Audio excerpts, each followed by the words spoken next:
Welcome, everyone, for this sixth, I think, State of Culture webinar of Culture Action Europe. It's great to see so many of you back in the online space to discuss.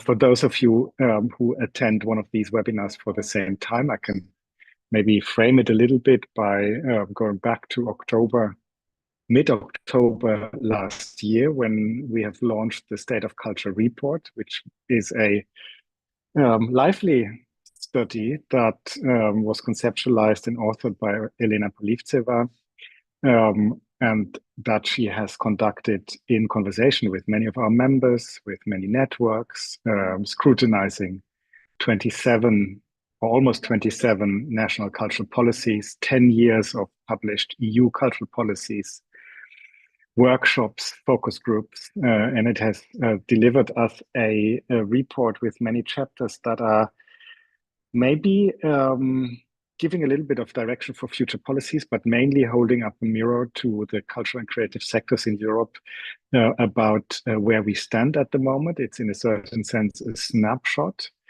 and it shows a lot of interesting observations, mainly when we see a discrepancy between how policymakers or public opinion see us and how we see ourselves.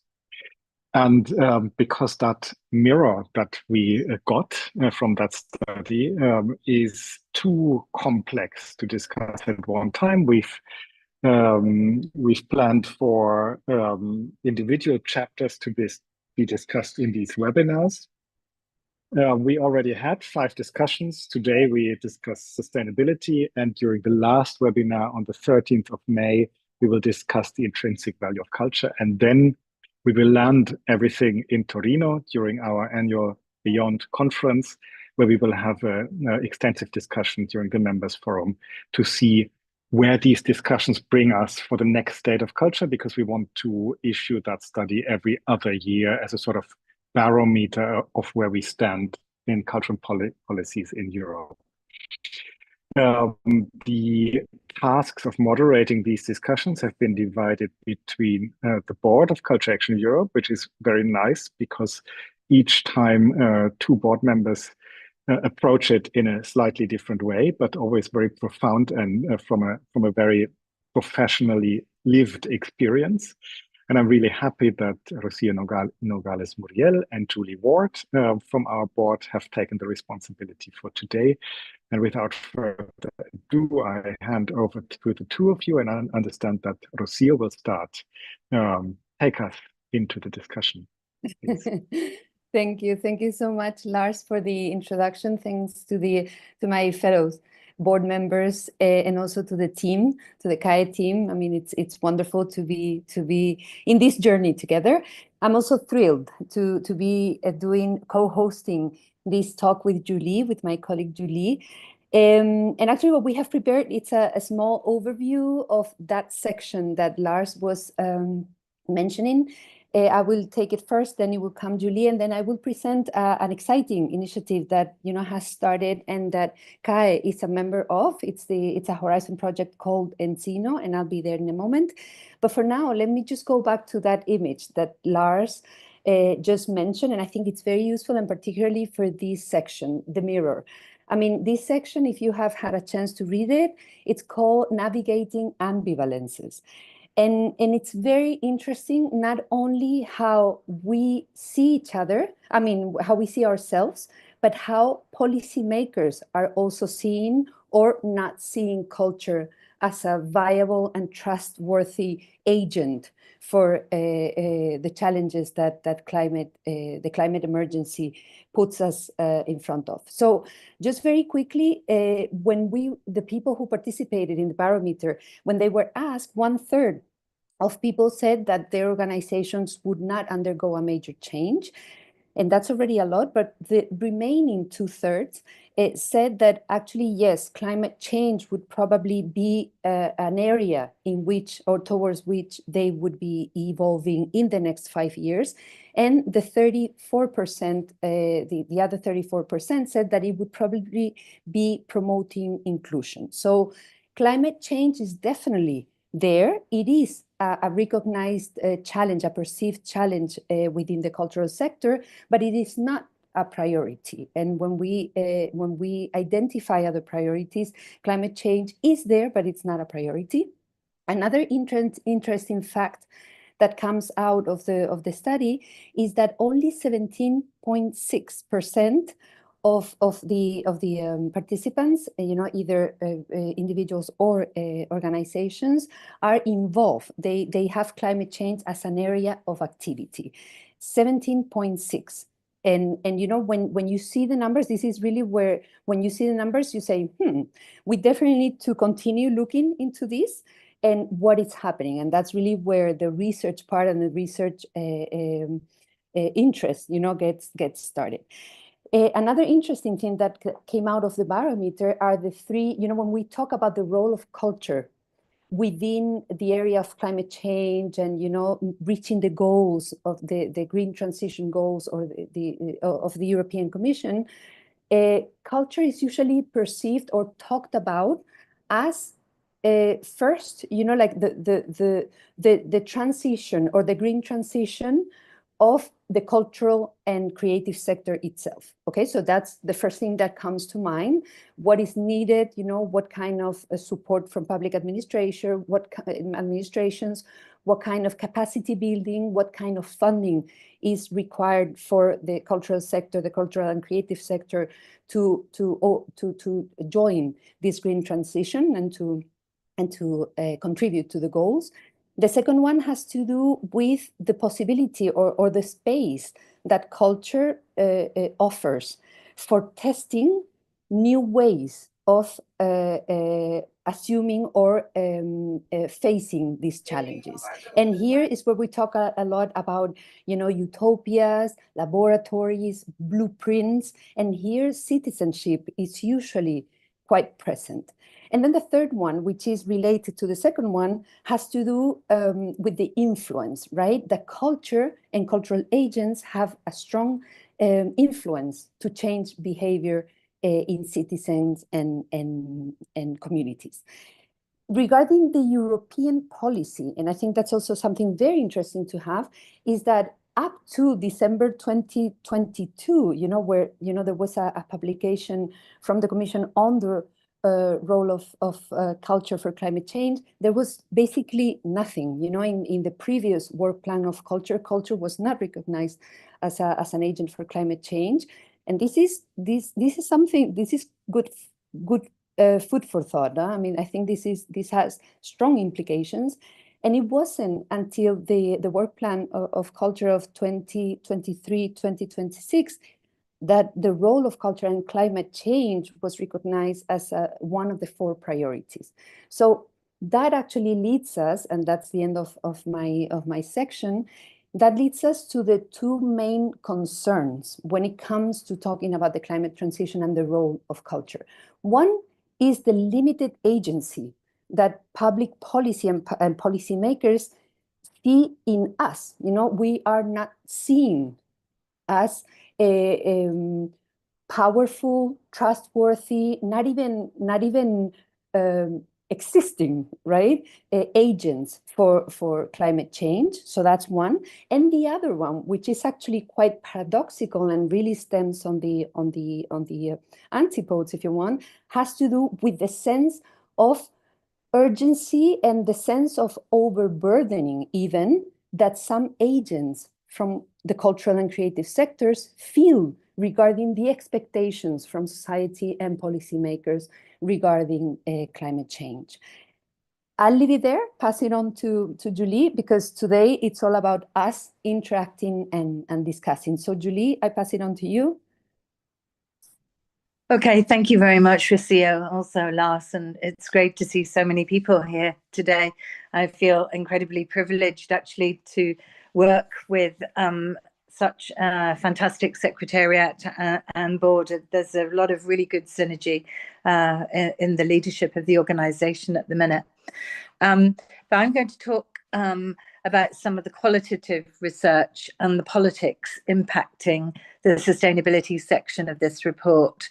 Some of the contributors included people from the museum and heritage sector, and this sector can often be perceived as only relevant to the past, yet the impact of pollution and climate change is often very visible on the natural and built environment. Meanwhile, the heritage practitioners consulted talked about doing so much more than preservation, conservation, climate mitigation, and so on. For example, promoting the use of traditional knowledge and crafts in order to support transition to a more sustainable way of life. And of course, that was always there in the museum sector. The European Network for Museums advocates that museums actually rethink their collections. And some of them are doing this regarding decolonization as well, and doing this to better reflect the needs of society and the planet in order to inspire and facilitate change to more sustainable living. And museums can help us to understand interconnectedness so that we see how our actions and decisions impact the world around us and hopefully inspire change. But that requires museums to have engagement, education, outreach. I was very struck by an Erasmus Plus project that's talked about in the report that envisions future scenarios for higher education art schools. And it proposed a specific scenario around slow and responsible growth for artists, degrowth even.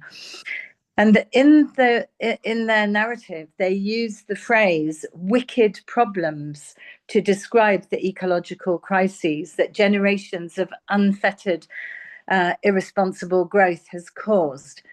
And this type of language would never be used in a formal context, but it is likely to be true. And it's certainly how young people see the crises that they've inherited.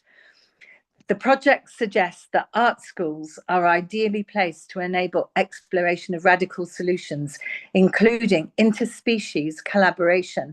And I'd like you to hold that phrase because it invokes a completely different way of doing things and hope. There's recognition in the report that many sectors in the cultural ecosystem are actually playing their part, often unacknowledged. For example, art centres who connect with local communities, performing artists who address sustainable touring, and so on. And although much of the sector is ahead of the game, already embracing and indeed innovating for sustainability, there's a tension between the impetus to go green and the day-to-day reality of surviving, with ever-decreasing funding and increased demands from various stakeholders, not to mention poor policy making, which is tied to short-term political cycles. And the pressure to reduce touring is really worrisome, as mobility remains high on the agenda for many people involved in arts and cultural practices, especially the performing arts. So while serving local audiences is important, the threat to our international relationships and collaboration is really concerning.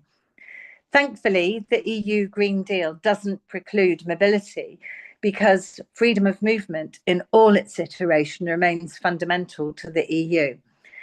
The move to greener transport is crucial, but it's painfully slow, not just in the transition phase, but also via the demands on the cultural sector to rethink its practices. And an emphasis on process rather than production is welcome, but funders and decision makers are out of step with many of us in the sector. The report makes frequent references to the research of Vanya Rodriguez, who identifies 3 types of sustainability. And I think it's really important to reference researchers because they're doing really crucial work for all of us and the things that we want to make happen. So she suggests 3 types of sustainability: sustainability through the arts, which is, for example, raising awareness; sustainability in the arts, carbon reduction is a good example; sustainability of the arts, financial security, a career, can we continue? So the question arises, how can we ensure that the first 2 do not undermine the latter? And moving on to talk a little bit about the struggle, really, to make culture part of the sustainable agenda. The absence of sustainability of culture from these agendas creates a vacuum, not least the failure to include culture as a standalone goal in the overarching 2030 agenda. And we at Culture Action Europe, along with other networks, continued our campaign regardless of that disappointment. We promoted culture as the 4th pillar of sustainable development, and we can take some credit for the Mondial Cult Declaration of UNESCO in 2022, which declared culture a global public good. I mean, that's wonderful, but it's very late in the day. In 2023, the UN Secretary General recognised that culture hadn't been sufficiently valued in the SDG progress. What a surprise. And last year, the G20 made an important declaration regarding culture as a driver for sustainable development, and that was followed by the G7 Naples Declaration. And then finally, in September last year, the UN's Pact for the Future called for the integration of culture into economic, social, and environmental policies. So this is where we are. And what do we think about this? And what are the next steps? Well, UNESCO will convene another World Conference on Cultural Policies and Sustainable Development, the Mondial Cult 2025, in Barcelona. And we need to be at the table, but we also need to be in the proverbial kitchen. In fact, we are the gardeners sowing the seeds. We're watering the shoots, we're nurturing the plants. And we also need to recognize who is not in the room. For example, young people, the people who called previous generations' problems wicked. Those people are not in the room. People with disabilities, non-binary people, etc. And we need to make sure that we can speak for, we can invite them into the room, that we can help them to take their rightful place. I say this also in the context of the Porto Santo Charter, which was a presidency initiative, the Portuguese presidency initiative in 2021, which was a wonderful initiative about cultural democracy, but failed to include young people in the research and the discussions. And I'm really glad that our president, Ines da Camara, actually did something about that and promoted a youth agenda, a youth addendum to the agenda. And finally, from my perspective, as a cultural activist in the climate space, I work with Culture Declares Emergency as an activist. We have 3 essential tenets: tell the truth, seek justice, take action. And I will leave it there for now. Thank you so much, Julie. So let's do something. Let's just, open the floor now. Of course, we're changing the script, which I love. Let's just open the floor now. I think that we've put some stuff on the table, some important and relevant food for thought. So we would love to hear what you have to say, either about the report. As Lars said, this is also a way for us to harvest, what is it that has talked to you? What is it that has come to you from this report, and how can we improve it? And these dialogues, these exchanges are certainly a way to do it. So the floor is yours. If you want to raise your hand, or you just take the floor, actually, whichever is easier.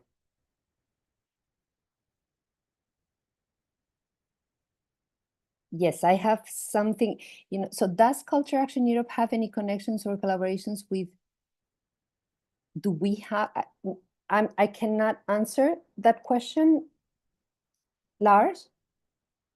I'm keeping the URL, so I just copied it. Yeah, no, no. I don't think so. So thanks Maybe for the through link. the 5th project, I'm just. Yeah, thanks for the link. can you, is there a way that you can connect or turn your camera and micro on so we can hear you at least?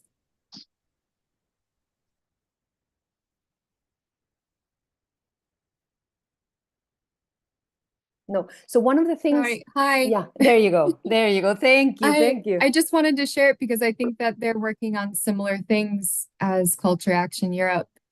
They're working on innovation policies having to do with creative sectors. So I just wanted to share them with you if you weren't aware and connect you somehow. Yeah, if you weren't already.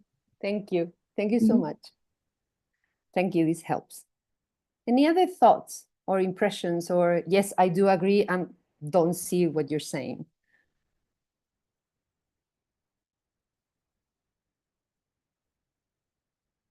Are you concerned? I mean, is this something that in your own organization, that in your own practice, either as a, a cultural activist, a cultural agent, a cultural administrator, manager, is that something that is affecting your activities, your aims, the content of what you offer?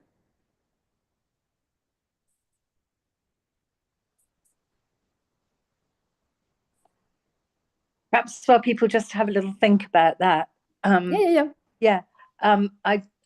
I really appreciate the link actually that that one of the participants just gave us, and I think that Culture Action Europe more and more is interested in becoming a kind of knowledge resource in developing those the kind of collaboration between people who are gathering this crucial information. It feels more and more important that we share our knowledge rather than that we hold it close to ourselves in that kind of protectionist way. I think this is the time really for collaboration and sharing and not for that kind of single agenda. Absolutely. So let me just, since can you hear what I'm sharing? Can you see what I'm sharing? Yes. So very quickly, maybe that would also, while you think about it and while you, consider, some of the things that we have been talking about. I just wanted to touch upon some of the things that Julie has said, that Lars said.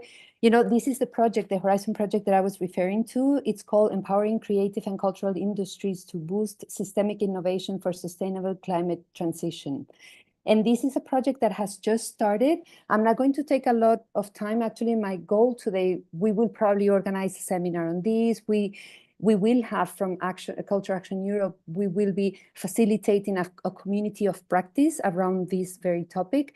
But the one thing, and it's very funny that Julie mentioned this in, with, and through arts, but the departing point of this Horizon project is precisely the hypothesis, that there are specific organizations, entities within the cultural and creative industries or sector that can actually have a leading role for the rest of the cultural and creative sector organizations in the sustainable climate transition.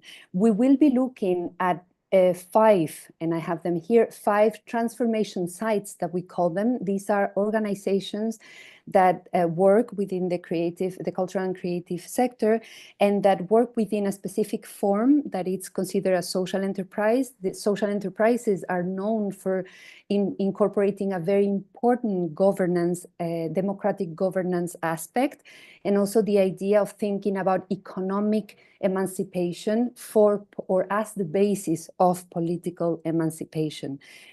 For me, the two very important things of the hypothesis of Encino and that we will be looking at is these ideas, as the cultural, the State of Culture report goes on saying, is that actually when people are asked what is the most important part of the climate transition, and what is it that we can do as cultural agents, actually the least important thing is precisely what policymakers are giving to us, which is the adaptation of the sector itself to climate change. And the first one that the majority of the respondents say, it's precisely reimagining the foundations. Julie was mentioning, she mentioned the interspecies collaboration, the idea of slowing down a number of things that will involve either even an aesthetic, a change or paradigm shift, and that we know from our experience for what we're doing on the different territories across Europe, that these experiences are already existing. So with Ensino, we will, and as I said, we just started, so we will be precisely designing, co-designing with these 5 transformation sites, pathways to transition. We will be testing them, and we will be sharing all the results, a tool. We want to put together a self-assessment tool. We want to put together a community of practice, and all of you are invited to these from now, as of now, and we will certainly continue with this project and updating you with this project. But it was just, so, I think that there were many things that were said, the need for research, the need for data, the need for getting to different spaces like the Horizon program.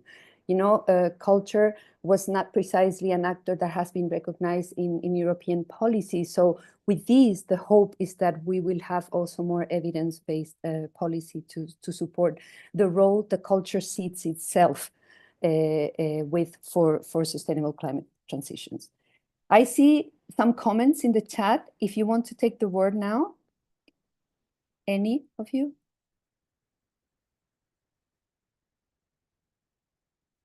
Thanks, Julie, for the tip. Yes, I will be sharing everything. So I'm not afraid of silence, not even online silence, so I can wait.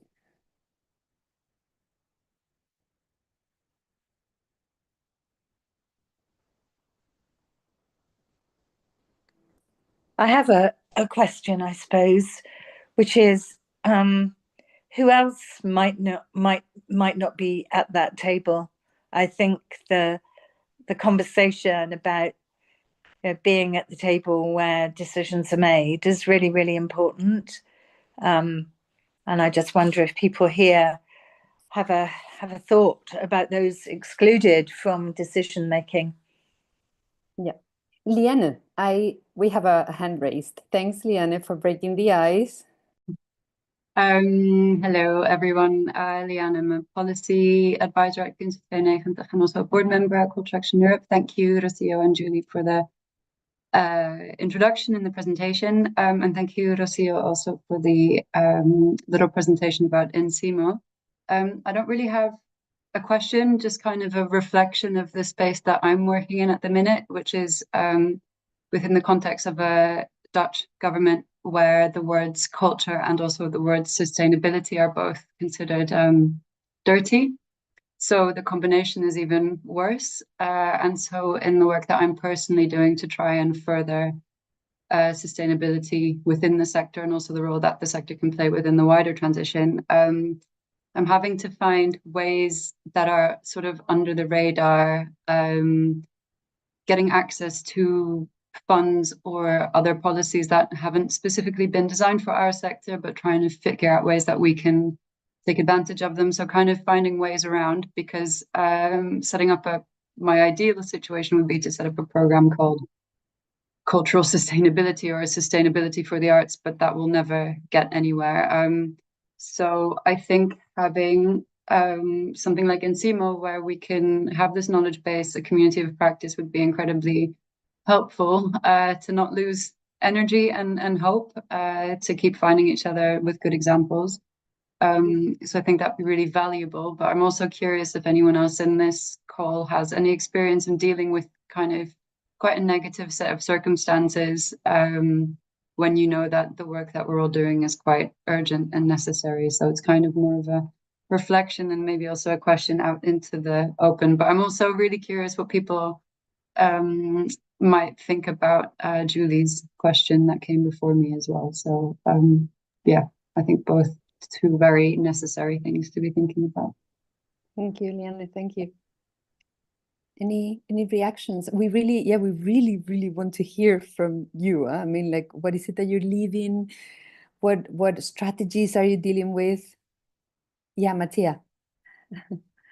Welcome. Hello, everybody, and thank you also from my side, Rocio, Julie, great introduction. I just wanted to share, coming from Slovenia, like a small territory and even a small culture and creative sector. And we've been trying for years to stimulate, to provide capacity building opportunities to the sector in this green transition process, while knowing that the context this sector is facing is really challenging, precarious. So last year, our Ministry of Culture, this was first time ever, published a small call dedicated to green transition, which is already a good thing. Never such an opportunity existed, provided by the Ministry of Culture. And we were thinking, because even before we realized that the culture sector really felt, as Julie and yourself already underlined, that culture sector feels like facing these challenging conditions, and on the other side being forced to innovate how the sector works, and being without resources, without skills and knowledge. This is really they feel like they have to take on additional burden while their situation is already, like, as I said, challenging. So we designed a project where we felt, okay, we cannot support financially representatives of the sector we want to involve in our project, but we can provide skills and knowledge. So, for example, we bonded with environmental, the most well-known Slovene environmental organization called Monotera. They exist already for 30 years. And also because we wanted to explain them in person. We want them to understand how the culture, because they work horizontally with all the sectors, and them as well, they haven't been in touch with the culture sector, in a very concrete way. So we feel that on one way we are providing this organization experience to work with the culture sector, and on the other side, a small group of 20 organizations from different sectors of culture will be able to learn from the experts from this organization. And through this 2-year process, at the end of the process, this organization will prepare environmental sustainability strategy and action plan. And this was actually what I wanted to say. We wanted to find a motivation for the sector to, book their time and invest resources to this quite long process, and so that at the end they have something as a result. So maybe just we are now starting the process, and it's, as I said, it's small, but organizations that are involved, we feel that they will act later on like ambassadors, and also during the process they will have the chance to use famous calculator that this Monotera is developing, as specialized for the culture sector. Not that we feel that this is the most the first thing you need to do, but we wanted actually that culture organizations see what is the footprint, their footprint, and also that the culture sector finally has some data to compare with other sectors, so that we finally get the data that this sector is not the major polluter, so that we should not use too much resources and energy to, limit ourselves, because the benefit that this sector is providing to the society and also other sector is bigger than the CO2 footprint. Okay, so sorry if I was a bit long. Yeah. would need another coffee. Delightful. No, delightful to hear you, Matea. Actually, Matea, thank you so much. Matea is actually, I forgot to say it, she's part of the advisory board of our Horizon project, Emsino. And one of the things that I wanted to say is this, that one of the first actions that we're going to undertake is doing a thorough benchmarking, because we know that a lot has been said. And that's why I was saying also, Ali, thanks so much for putting that link on the chat. And cases and examples like the one that Mattia just brought up will be considered and studied and taken into account. So any other thoughts or reactions or comments that you would like to share? As you can see, we all learn when that's the amazing thing of these spaces, is that you say something that you think that maybe it's not that relevant, but it is. So feel free.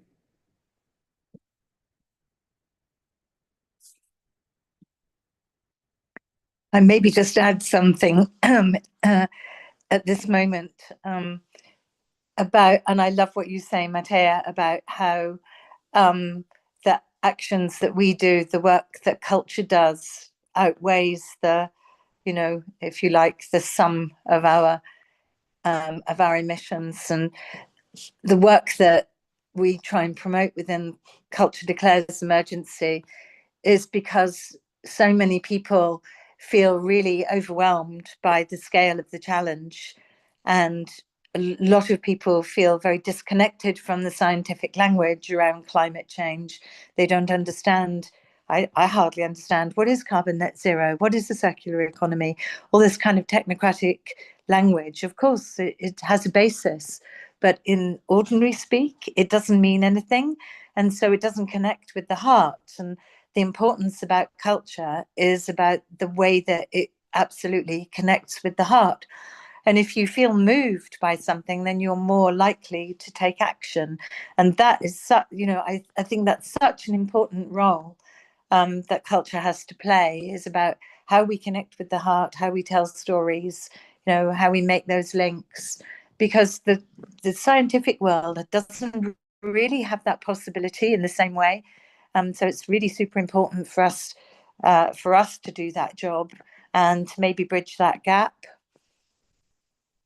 Thanks, Julie. Thank you.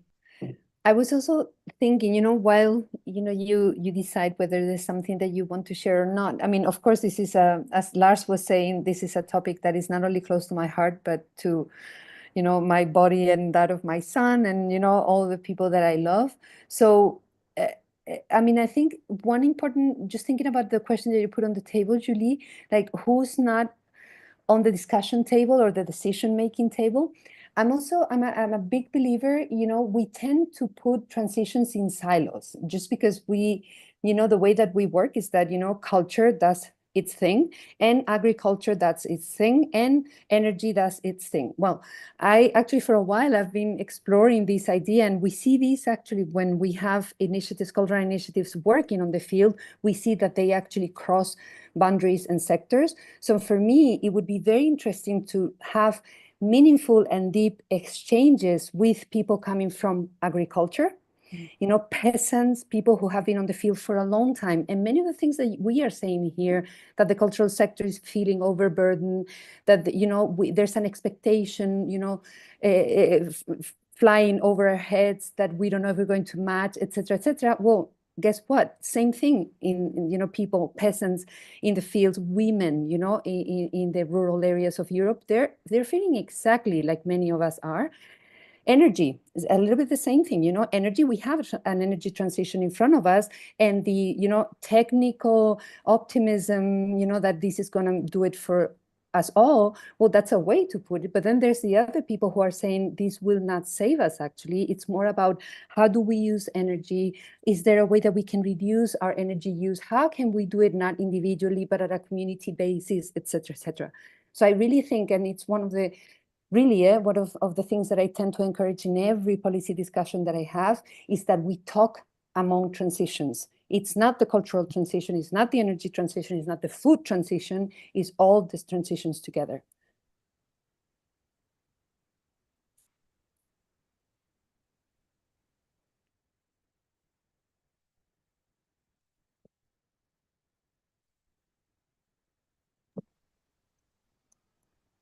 There's something else maybe I can add, which is about hope, because we're living in such difficult times that a lot of people, particularly again young people, don't feel hope. It's quite hard to feel joyful. And I think one way, again, where culture can make that difference is it's precisely what those young people in the Erasmus Plus project were doing, which is trying to imagine the future. And if you can envision, imagine, rehearse the future, try out the future, actually that can bring hope and that can bring joy. I'm involved in a festival in the UK called Festival of Thrift. I don't know if the word thrift will translate very well, but it's a kind of word that goes back to times of scarcity, when people didn't have very much money, when there was a lot of poverty, when your grandmother made jam and she sewed up your old trousers or clothes and put patches on them, and everything was reused and nothing was thrown away. And we're really proud to have a festival of thrift. And our festival happens in a part of the country which actually is a town with the most toxic industrial chemical footprint in the UK. And we're able to do this festival with really an audience that don't go to the theatre, an audience that don't engage with the arts, and they love the festival. And at the festival, hopefully, there is opportunity for them to understand and begin to practice sustainability and understand that it's not so far removed from their own family life, because this is what their own grandparents, their own parents would have been doing. So I think every time I go to the festival, I'm really energized, I'm really excited and energized, and I feel that sense of joy and fun and hope again. And I think that's missing actually, and a lot of the kind of super serious talk about sustainability and climate, and and we know climate anxiety is a real thing for sure. But actually, how can we go beyond that?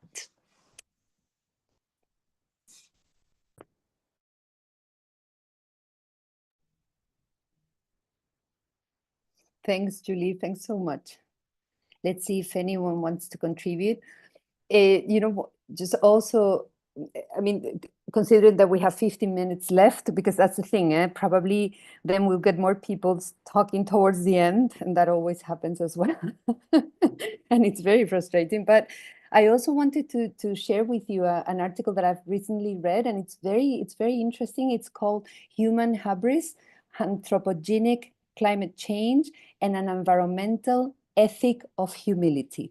It connects with what Julie was just saying. The authors are Eugene Sadler-Smith and Vita Axtinate, and I really recommend reading it. It does, it does connect with many of the things that we have been pointing out, and it really proposes these ethics, the environmental ethic of humility that I think culture and the arts could champion. And I'm not, I don't think I'm being naive. I don't think I'm sort of dreaming too far away. But I think that if we are to invent other ways of, running businesses, if we have to think about doing things differently, engaging the communities, moving and engaging people, then we might as well also think about different types of ethics and different types of values.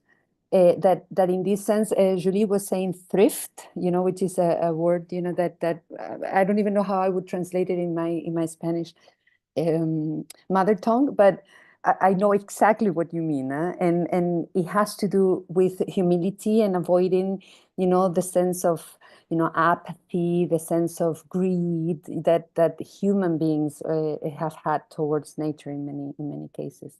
So highly recommended, that article that I just mentioned. Lars. Oops, I have to unmute myself. Thanks so much, Rocio and Julie. It's really, really very inspirational to to listen to you. I thoroughly enjoy it. And at the same time, I'm kind of meditating about the silence. And I've developed a little theory about this silence in the room, because it's very unusual. Like this is the first webinar of silence.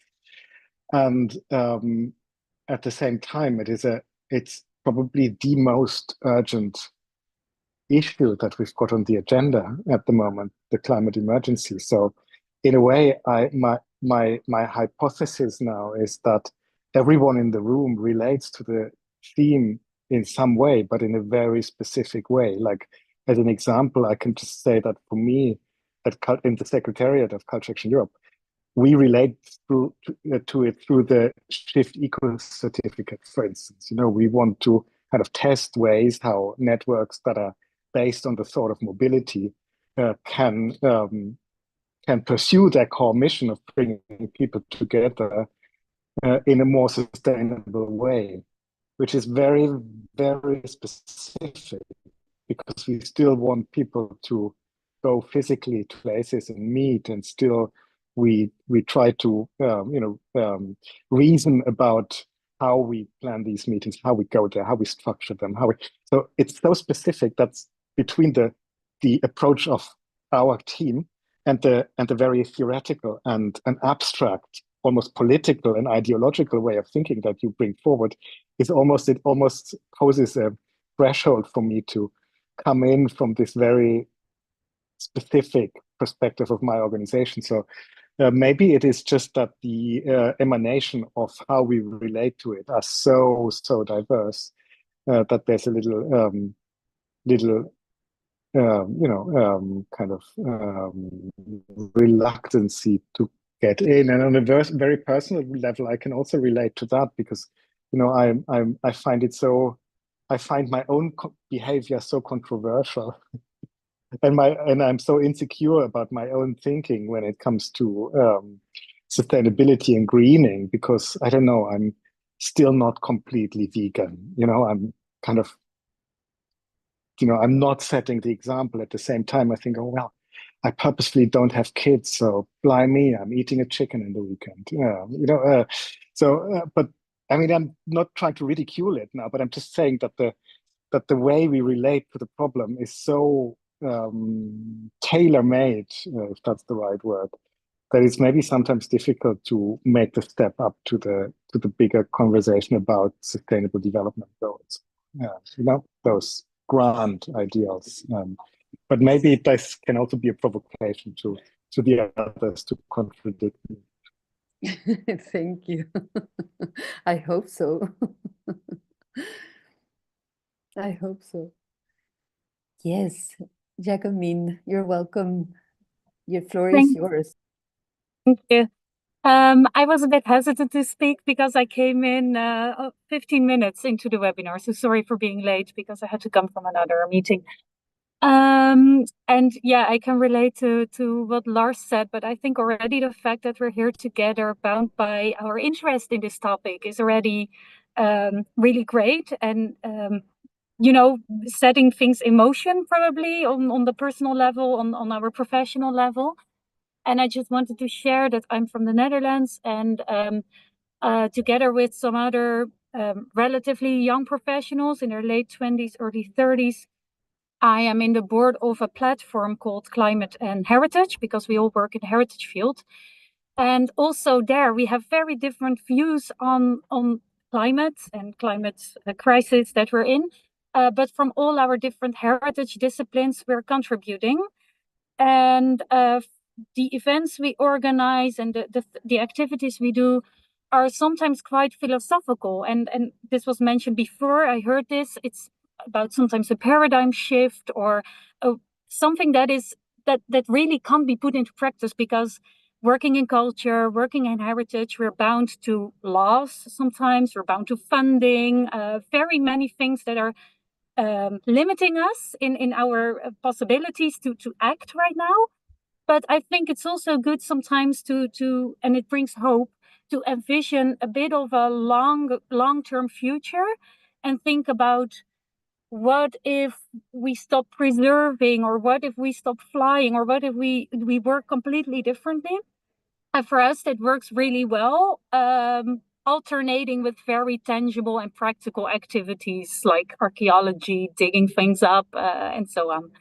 So yeah, we do have a recording about our latest event in English, actually, about decay and to stop the end of preserving everything, and especially in the heritage field. Wow, thanks so much. Can you share the link? Definitely. That would... Our guest speaker was Caitlin De Silva. You might know her. She's from the University of Exeter in the UK. Yep, I know. Yep. Thank you so much. Thank you so much. Any other? Yeah, and I totally agree that this idea of exchanging the long-term, long-range, vision for the future, and the rolling our sleeves and getting onto something specific, as Lars was saying, and doing that together with other people from your team and beyond, it's actually quite a powerful and empowering experience. Absolutely. Thank you. Thank you so much. I know I'm checking the time, Rosia, but I wonder what people, if anybody, thought about that phrase that I asked people to hold on to, interspecies collaboration, which I think just jumped out at me. And I thought, the people who, or the things, the living beings, the cells that don't have a place at the table is the earth, is the animals, are the plant species, is the flora and fauna. And actually, that I just loved that in that narrative about that project, that there was a beyond. I mean, often in our annual conferences, we have been thinking beyond, and I just loved that the young people involved in that project were already suggesting solutions beyond the human, but still about the living world, and we depend on it. And so interspecies collaboration, which I'd never come across before, I thought is a really wonderful thing for us to aim towards, and isn't so strange for the people in the rural areas that you mentioned, for the people involved in traditional practices. Yeah, absolutely. This has something to do with re-knotting or rebuilding or re-nurturing a link, a connection that got broken. That's for sure. Liane, yeah, and so I'm sure that you've taken note of what Jacqueline was saying. Yeah, to answer Julie, I also really love that thought of just going to read it, interspecies collaboration, and it makes me think a lot about a really growing movement around regenerative creative practices, which I would love to see more of us embracing. But at the same time, I think that's maybe our job as creative practitioners or people that work in culture. I think it's our job to make it, as you were also saying, Julie, accessible, because I also find myself quite often, as Jacqueline just mentioned, in spaces where I'm having very philosophical conversations, which I really enjoy, but then I just think, okay, I'm in a group with 50 people who really understand what we're talking about, but everyone outside of these walls has absolutely no idea.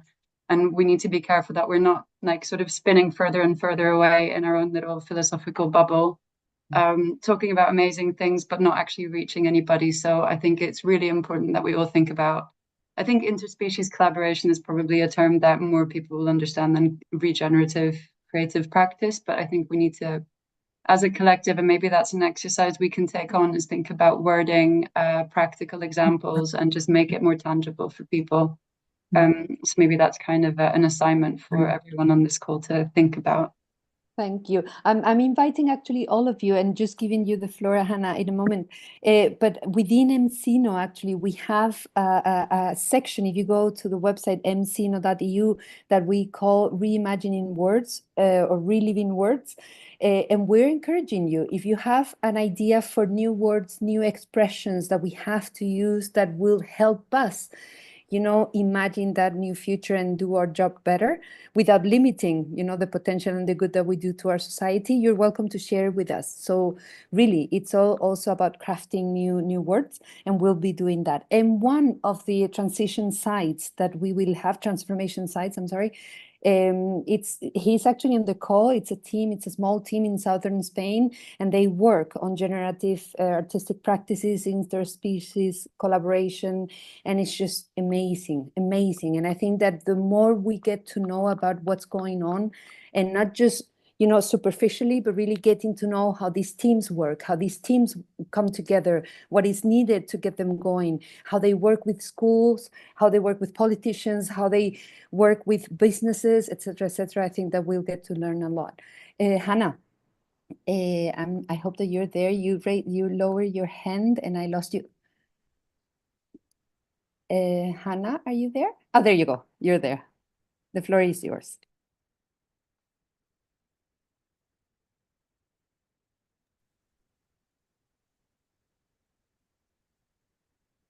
Can you hear me? Yes, we can. We don't see you, but we can hear you. Okay.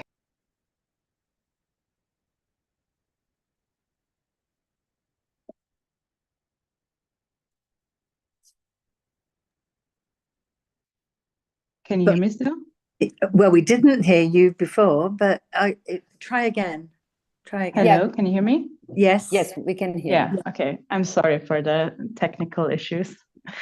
But I just wanted to say thank you to everyone. And also for the silence, actually. I thought it was quite nice. I was hesitant to speak because I feel I work a lot in the independent field as a producer and project manager, and quite often feel overwhelmed by this discussion and resonate very much with what you said before, that I feel like there are so many things that are asked from culture organizations or companies that get funding to do something for the Green Deal, for the green transition.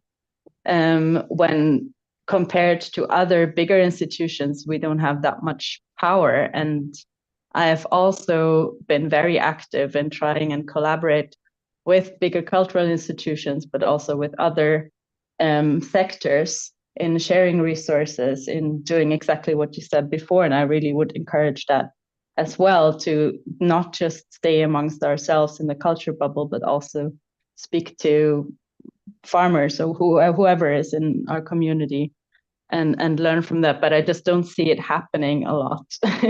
So I guess I just also wanted to say that it is important to encourage everyone to collaborate and to think about how we can do that in our fields, and also for maybe a bigger openness within the culture sector to open our doors.